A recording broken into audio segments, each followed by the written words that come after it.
Hello আমার প্রিয় বন্ধুরা, আমি হলাম রুদ্র। আজও নিয়ে চলে আসলাম বাজিকর পাখির ভিডিও নিয়ে।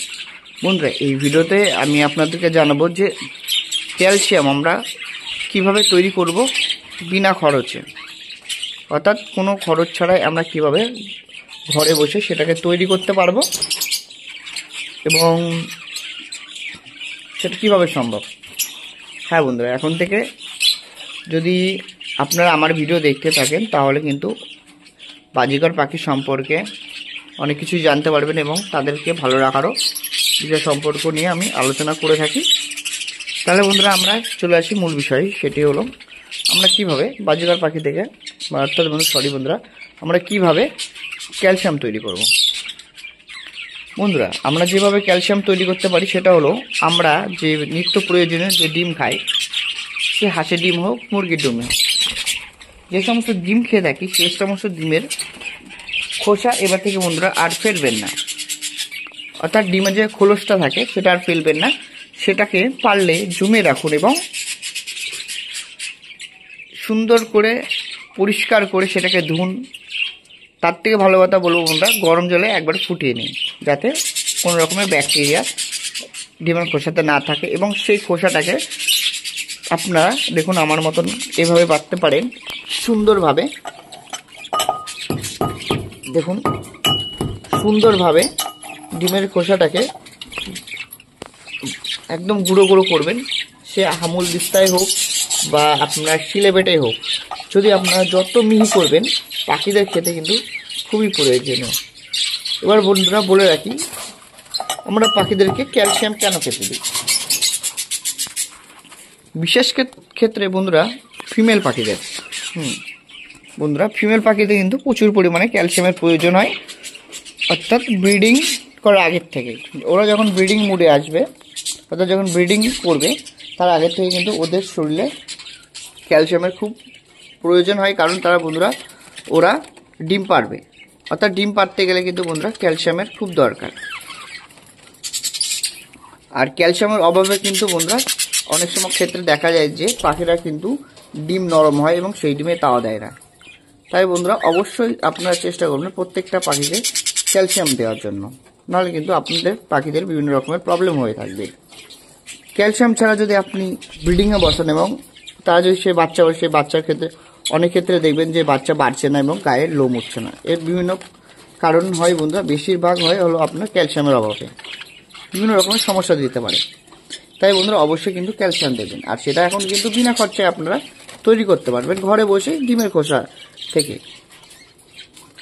আর অনেকে কিন্তু আলাদা আলাদাভাবে দেন ক্যালসিয়াম, আর বন্ধুরা আলাদাভাবে না দিয়েও কিন্তু আপনারা একটি বাটির মধ্যে দিতে পারেন।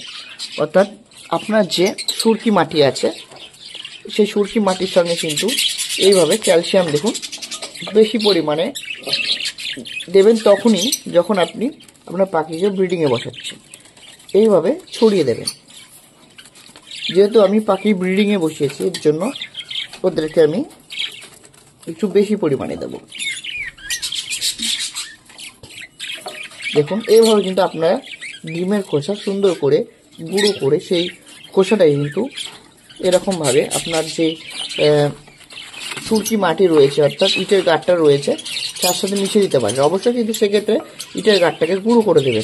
ইটের গাঁটটা গুঁড়ো করে দিলে কী হবে বন্ধুরা, পাখিরা কিন্তু খুব সুন্দরভাবে খেতে পারবে, ওদের কিন্তু খেতে কোনো রকমের সমস্যা হবে না। আর আপনারা যদি এরকমভাবে দেন সেক্ষেত্রে বন্ধুরা কী হয়, ওদের খেতে খুবই অসুবিধা হয়। ওদের ঠোঁটের কাজটা দেখবেন ভাঙন ধরা শুরু করে।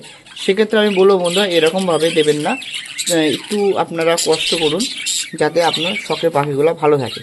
ভেঙে দেবেন, হামল দিস্তায় করে হোক যে করে হোক রেখে ভেঙে গুঁড়ো গুঁড়ো করে দেবেন যাতে পাখিদের খেতে খুব ভালো হয়, যাতে ওদের ঠোঁট তাড়াতাড়ি নষ্ট না হয়ে যায়। একমাত্র কিন্তু বন্ধুরা ঠোঁটের সাহায্যে কিন্তু পাখিরা তাদের খাবার খেয়ে থাকে। ওদের ঠোঁট নষ্ট হয়ে গেলে বন্ধুরা কিন্তু ওরা কিন্তু আর খাবার খেতে পারবে না। তাই বলছি বন্ধুরা, ইটের যে গাঁটটা যারা এরকম দেন সেটা কিন্তু হামুল দিস্তায় হোক বা আপনার শিলে বেটে হোক বা অন্য যে করে হোক সেটাকে গুঁড়ো করে আমার মতন করে বাটিতে দিন এবং ক্যালসিয়াম এইভাবে কিন্তু আপনারা তৈরি করতে পারেন ঘরে বসে। এটা কিন্তু কোনো রকমের ক্ষতি নয়। অনেক সময় আপনারা খেয়াল করছেন যে আপনার পাখিরা কিন্তু ডিম ভেঙেও কিন্তু খেয়ে নিচ্ছে, ডিমের খোসাও ভেঙে খাচ্ছে। এর প্রধান কারণ হলো বন্ধুরা আপনার পাখির কিন্তু শরীরে ক্যালসিয়ামের অভাব। আপনি যেহেতু ওদেরকে ক্যালসিয়াম খেতে দেন না, তার জন্য কিন্তু এই সমস্যা হয়ে থাকে।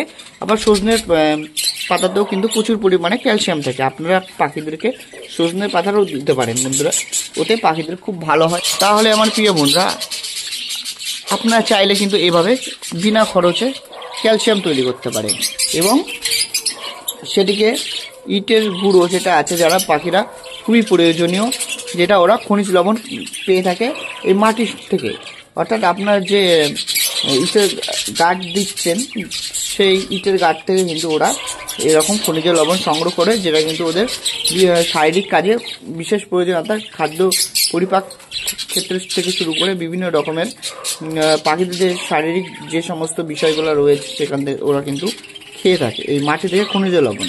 ওদের কিন্তু সেটা খুবই গুরুত্বপূর্ণ একটি বিষয়।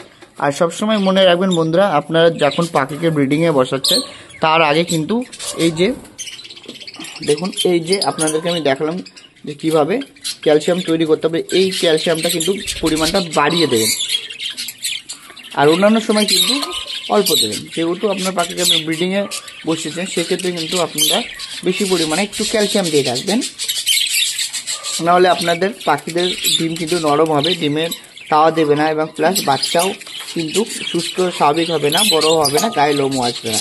তাহলে বন্ধু আশা করি এখন থেকে আপনাদের পাখিদেরকে ক্যালসিয়াম দেবেন, না হলে আপনাদের পাখিদের বিভিন্ন রকমের প্রবলেম দেখা দিতে পারে। তাহলে আমার প্রিয় বন্ধুরা, আজ শেষ করছি ভিডিওটি। আবার আপনাদের সঙ্গে দেখা হচ্ছে আমার নেক্সট ভিডিওতে। সুস্থ থাকুন, ভালো থাকুন।